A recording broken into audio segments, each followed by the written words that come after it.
E o nutriente mais importante que necessitamos é a água. Veja a descrição da maior autoridade brasileira sobre água, Dr. Lair Ribeiro.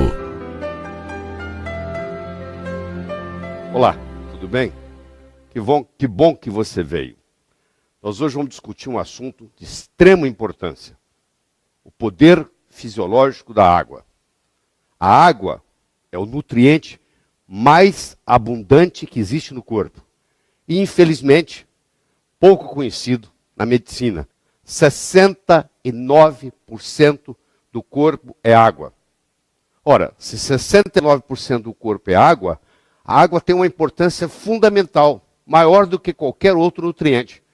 E nós, na medicina, aprendemos muito pouco e sabemos muito pouco sobre água. A analogia que eu vou fazer é de um aquário. Você tem um peixe dentro de um aquário.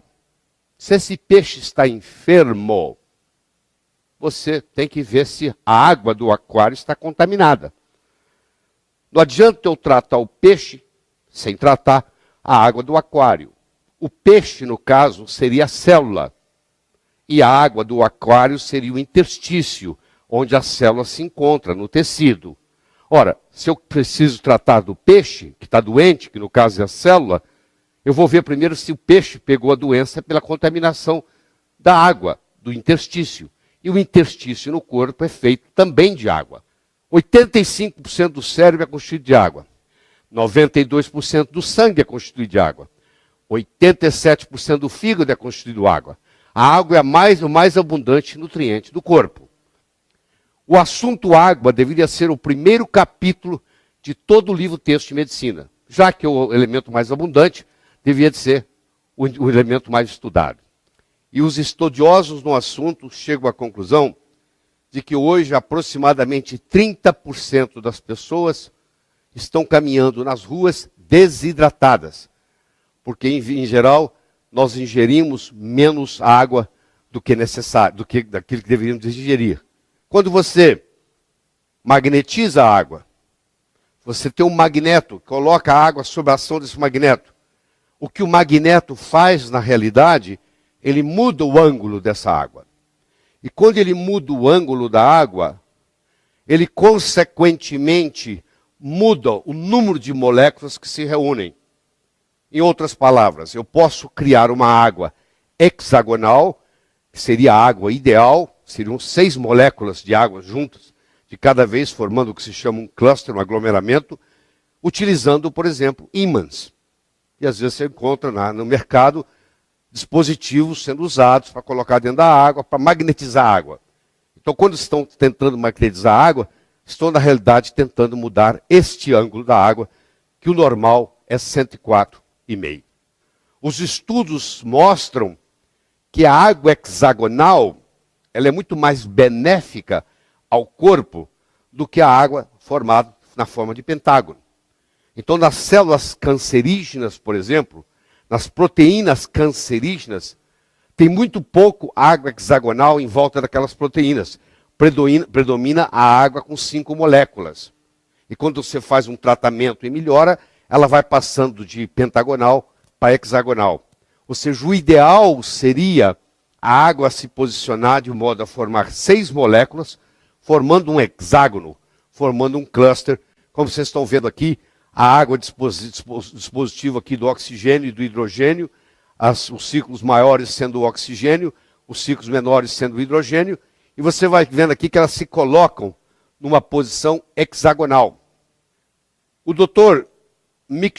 Moo-Sik John, que é um sul-coreano, uma autoridade em água no mundo, ele afirma que a água que circunda as proteínas anormais causadoras de câncer tem uma diminuição significativa do número de estruturas hexagonais.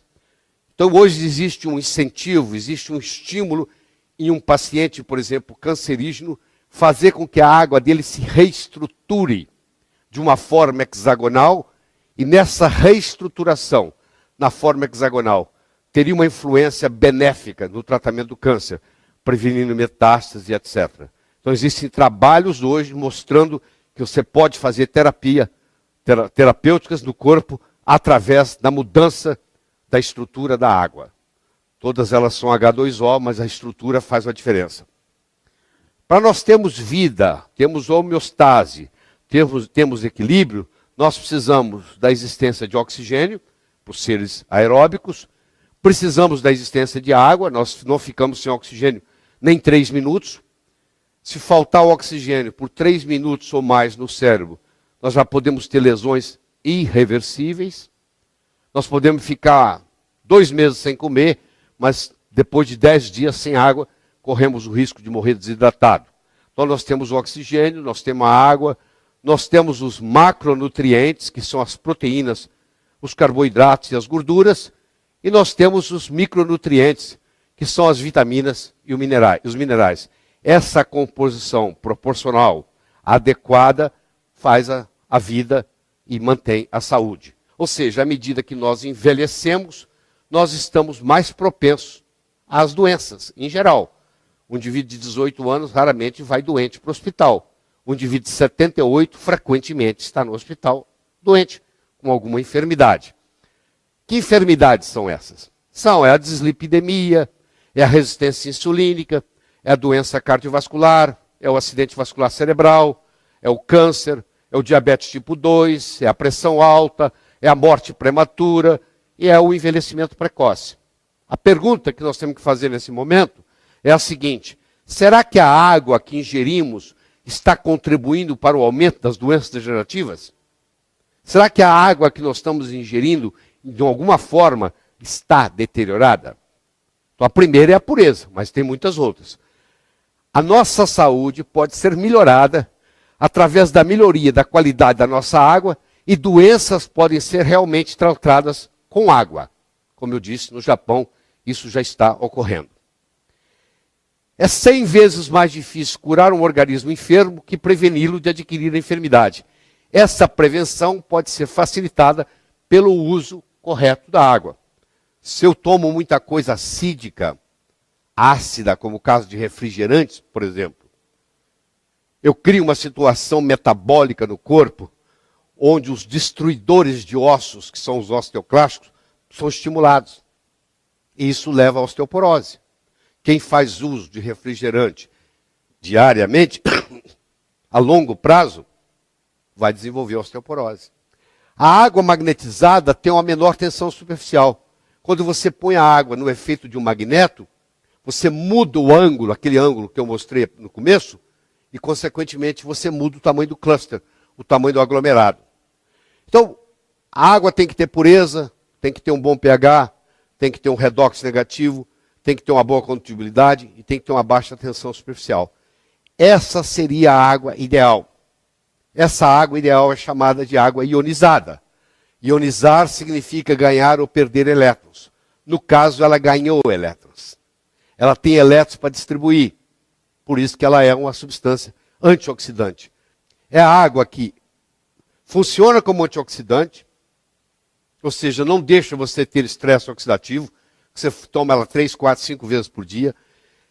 Ela é alcalinizante, ou seja, à medida que você envelhece, você vai acidificando, ela rejuvenesce você.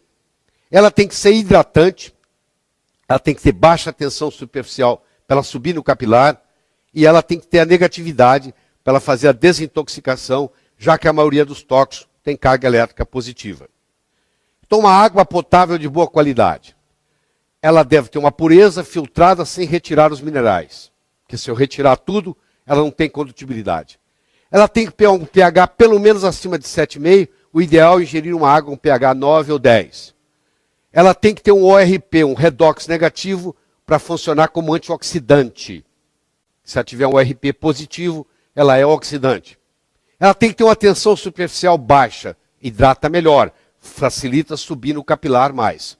E ela tem que ter uma estrutura estruturada em microclusters. Ela tem que reunir em grupos de 6 moléculas de água, formando um hexágono. E ela, pelo menos, tomar de 6 a 8 copos por dia. Ray Kurzweil, que é o autor do livro Transcend, é considerado hoje um dos homens mais inteligentes da humanidade. Se não o mais inteligente, vivo. E ele tem no livro Transcend, Ele tem uma afirmação que ele diz assim: a água ionizada é uma das coisas mais simples e mais poderosas que você pode fazer para combater uma ampla gama de processos patológicos. É isso aí. Nós fizemos a volta toda e chegamos aqui. Então não é só pureza. É pureza, é pH, é ORP, é condutibilidade, é tensão superficial. E você vai ver que a água pode ser um agente terapêutico.